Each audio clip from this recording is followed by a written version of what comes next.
ఇక ఏపీ మంత్రి సోమిరెడ్డి మీడియాతో మాట్లాడుతున్నారు. లైవ్ చూద్దాం. కుమార్తె మీద ఎవరైనా సరే అటు ప్రవర్తించుంటే వాళ్ళు తీవ్రమైన వాళ్ళ మీద చర్యలు తీసుకోవాల్సింది. అయితే మీరేం చేస్తున్నారు? పోయి తెలంగాణలో కేసులు ఇస్తున్నారు. జగన్మోహన్ రెడ్డి ఆంధ్రాలో కాపురం ఉండరు. మీరు ఆంధ్ర మీద ప్రజల మీద ప్రేమ లేదు మీకు. ఎలక్షన్ షెడ్యూల్ విడుదల చేయబోయే ముందు ఇక్కడ గృహప్రవేశం చేయబోతున్నారు ఆంధ్రాలో.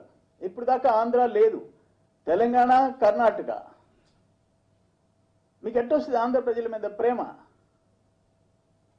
అందుకని మీ మీద వాడెవడో మీ అభిమాని ఆ కత్తితో పొడిస్తే తెలంగాణలో కంప్లైంట్, షర్మిల గారు హైదరాబాద్లో కంప్లైంట్. ఎందుకు మీకు అంత తెలంగాణ మీద నమ్మకము, ఆంధ్ర పోలీసుల మీద ఎందుకు నమ్మకం లేదు? పోలీసు ఏదైనా పొరపాటు చేస్తే న్యాయస్థానాలు ఉన్నాయి,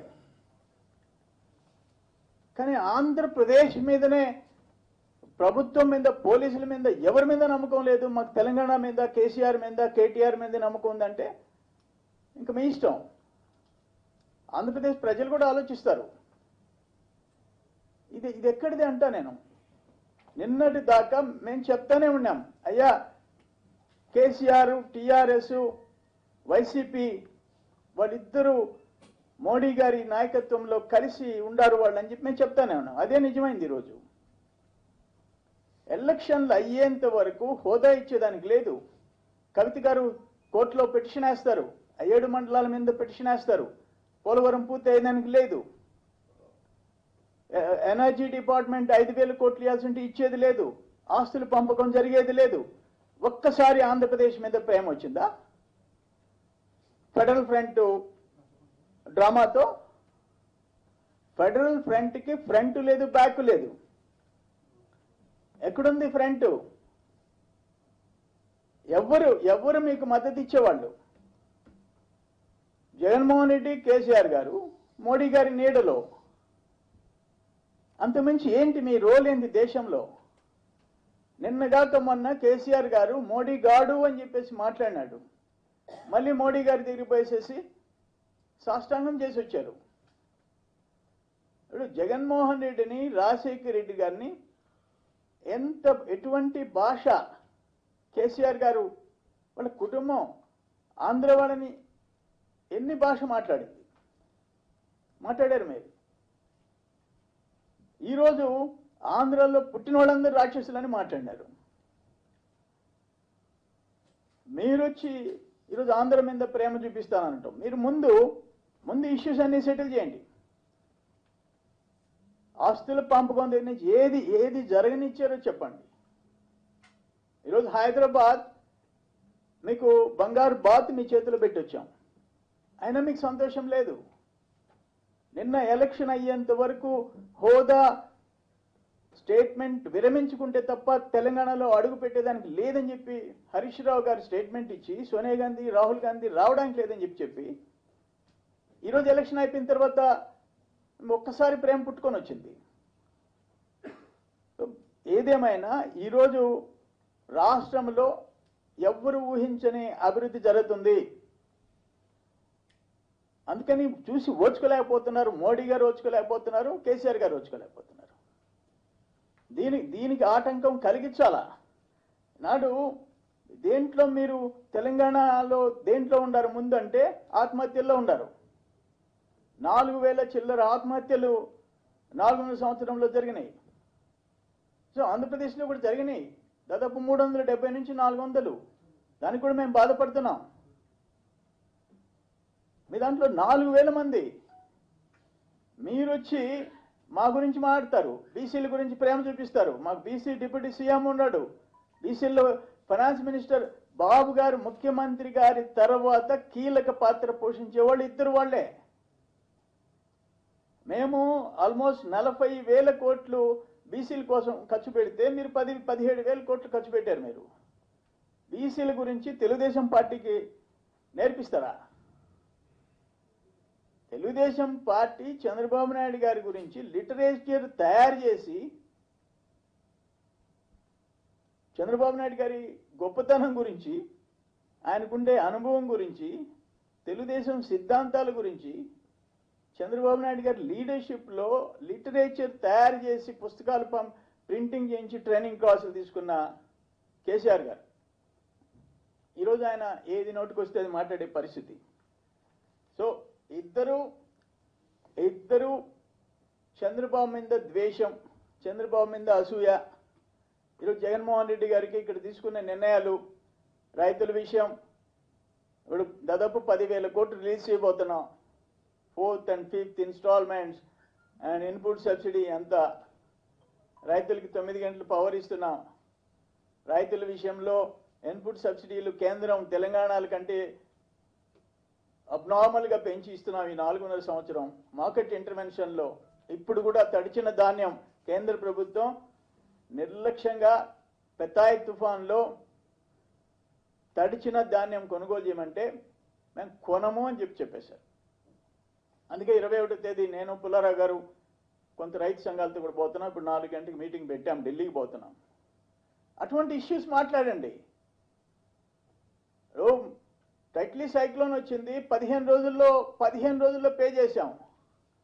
జగన్మోహన్ రెడ్డి పే చేయలేదంటే ఎక్కడన్నా 1 ఉంటారు రైతులు, ఎక్కడన్నా మిగిలి 500 చిల్లర కోట్లు పే చేశాం. ఎన్డీఆర్ఎఫ్ నామ్స్కి మించి చేసేసాం. ఇప్పుడు తడిచిన ధాన్యం 1750 రూపాయలు, గ్రేడ్ బి, గ్రేడ్ ఏ 1770 రూపాయలు, 1550 రూపాయలు క్వింటాల్ కొనేదానికి. అది ఎంత తడిచిపోయి ఎంత చెడిపోయి ఉన్నా 1550 రూపీస్ పర్ క్వింటాల్, 200 రూపాయలు తగ్గించుకునేదానికి నిర్ణయం తీసుకున్నారు ముఖ్యమంత్రి గారు. కృష్ణా, గుంటూరు, ప్రకాశం జిల్లాలో పెతాయ్ తుఫాన్కి ఆ ధాన్యం చెడిపోయినాయి, తడిచిపోయినాయి. కేంద్రం తీసుకోవాలా? ఎఫ్సిఐ ఎంత తేమ ఎంత శాతం పెరిగితే దాని ప్రకారం రేటు తగ్గించుకొని కొనాలా? మేము కొనమని చెప్పేశారు. ఈరోజు అందుకే 200 రూపాయలు తగ్గించి క్వింటాల్కి 1750 ఉంటే 1550కి ఆ తడిచిన ధాన్యం కొనేదానికి మేమే నిర్ణయం తీసుకున్నాం. కేంద్రం ఈరోజు రైతులని అన్యాయం చేస్తుంది, అందుకే ఢిల్లీకి పోతున్నాం. ఈ మొక్కజొన్న, జొన్న, మిరపకాయలు, పసుపు ఏది కొనే పరిస్థితికి రాలేదు. నిర్దాక్షిణ్యంగా మార్కెట్ ఇంటర్వెన్షన్, ప్రోడక్ట్ ప్రొక్యూర్మెంట్లో రైతులు నడ్డివిరి చేసింది. అటువంటి విషయాలు కేసీఆర్ గారు మాట్లాడరు, జగన్మోహన్ రెడ్డి మాట్లాడరు. కేంద్రం రైతుల మీద చూపించే వివక్ష మీద మాట్లాడే గట్స్ జగన్మోహన్ రెడ్డికి లేవు. ఈరోజు ఫెడరల్ ఫ్రంట్ ఎక్కడుంది? ఫెడరల్ ఫ్రంట్ ఆయనతో ఈయన చేతులు కలిపి ఫెడరల్ ఫ్రంట్ స్పెషల్ స్టేటస్ ఇస్తానంటే అని చెప్పి మాట్లాడతాడు. 4.5 సంవత్సరం నువ్వు అపోజిషన్ లీడర్వి, మేము మిత్రపక్షంలో ఉండి మేము పోరాడుతుంటే మీరు రోడ్డు మీద చంద్రబాబుని తిరుగుతా తిరిగారు. మీకు ఎక్కడుంది? ఆంధ్రప్రదేశ్ మీద కన్సర్న్ ఎక్కడుంది? మీరు రాజకీయము, ముఖ్యమంత్రి కుర్చీ, దానికోసం ఈరోజు షర్మిలమ్మని కూడా రోడ్డు మీదకి తీసుకొచ్చారు మీరు. ఇది నేనేమంటానంటే రాజకీయాలు పక్కన పెడితే మీరు తీసుకునే నిర్ణయాలు చాలా ఘోరమైన నిర్ణయాలు. సభ్య సమాజం యాక్సెప్ట్ చేయదు అంటున్నా నేను. జగన్మోహన్ రెడ్డికి ఎవరు సలహాలు ఇస్తున్నారో మాకు అర్థం కావటంలా. అంత స్థాయికి దిగజారాల్సిన అవసరం తెలుగుదేశం పార్టీకి లేదు అంటున్నా నేను. ఇటు పిచ్చి రాజకీయాలు చేసి మేము అధికారంలో కొనసాగాలనుకోవటంలా. మేము ప్రూవ్ చేసుకున్నాం. ఈ 4.5 సంవత్సరం ఏం చేసామని తెలంగాణ అడిగినా, కేంద్రం అడిగినా మేము అనేక రంగాల్లో ముందున్నామని చెప్పేసి ప్రూవ్డ్ అడ్మినిస్ట్రేషన్. మీరు అగ్రికల్చర్ సెక్టర్ తీసుకుంటారా? ఆల్ సెక్టర్స్ టుగెదర్ 4 సంవత్సరాలు తీసుకుంటారా? 11%తో మేము 10.5%తో మేము ముందు నిలబడ్డాం.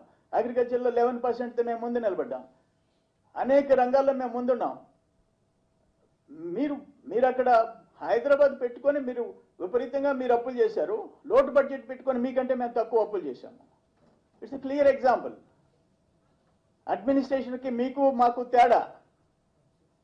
ఇప్పుడు కూడా 70,000 కోట్లు ముసలివాళ్ల పింఛన్లు కమింగ్ 5 years ఇప్పుడున్న 53 లక్షలకి ఇప్పుడు 70,000 కోట్లకి వెళ్ళిపోయింది. 6,000 కోట్లు 2014లో 6,000 కోట్లు ఉంటే 5 ఏళ్లకి ఇప్పుడు 5 ఏళ్లకి 70,000 కోట్లయింది. 200 రూపీస్ లెక్కన 5 సంవత్సరాలకి 5,000 చిల్లర 6,000 కోట్లు మాక్సిమం ఉంటే ఇప్పుడు 5 years కి 70,000 కోట్లు అవుతుంది. ఎస్, పేదోళ్ళకి సహాయం చేయాలని చెప్పేసి నిర్ణయం తీసుకున్నాం. ముఖ్యమంత్రి గారు ఒకటి చెప్పారు, నాకు ఇంకా చేయాలని ఉంది, కానీ ఆర్థిక ఇబ్బందులు ఉన్నాయి, మాకు హైదరాబాద్ లేదు, విపరీతమైన ఇంట్లో బంగారు బాతు లేదు హైదరాబాద్ లాగా. అయినా మేము కష్టపడుతున్నారు, ముఖ్యమంత్రి గారు ఆదాయం పెంచుతున్నారు, ఓ పక్కన వెల్ఫేర్ ప్రోగ్రామ్స్ మీకంటే ఎక్కువ మేము చేస్తున్నాం. నేను చెప్పా, లాస్ట్ టైం చెప్పా, వ్యవసాయ రంగంలో 17,000 కోట్లు అదనంగా మేము ఖర్చు పెట్టాం 4.5 సంవత్సరాల్లో. 17,000 కోట్లు తెలంగాణ కంటే. కేసీఆర్ గారు మమ్మల్ని చూసి ఆయన కాపీ కొడుతున్నారు అన్నారు. అప్పుడు కూడా నేను చెప్పాను, మిమ్మల్ని చూసి కాపీ కొట్టాల్సిన కర్మ లేదు, ఏ రంగంలో అయినా సరే మేము ముందున్నాం. ఇప్పుడు వచ్చిన బాధ అంతా జగన్మోహన్ రెడ్డికి ఏంటంటే, ఆంధ్రప్రదేశ్ ఇప్పుడు ముప్పిడిగా వెల్ఫేర్ చేస్తున్నారు, డెవలప్మెంట్ చేస్తున్నారు. అక్కడ వార్ ఫుటింగ్లో గిన్నిస్ బుక్ ఆఫ్ రికార్డ్స్లో పోలవరం ఎక్కుతా ఉంది. గోదావరి పెన్నా నదుల అనుసంధానం మొదలుపెట్టారు. హంద్రీనీవా గాలేరు నగరి ఫాస్ట్ జరుగుతున్నాయి. ఇవన్నీ జరిగిపోతున్నాయి. అభివృద్ధి ఈరోజు రాజధాని పోలవరం ఇవన్నీ చేయాలంటే చంద్రబాబు నాయుడు గారు మళ్ళీ గెలవాలనే పరిస్థితి రాష్ట్రంలో వచ్చేస్తుంది. ఈ వెల్ఫేర్ ప్రోగ్రామ్ లైవ్ చూసాం.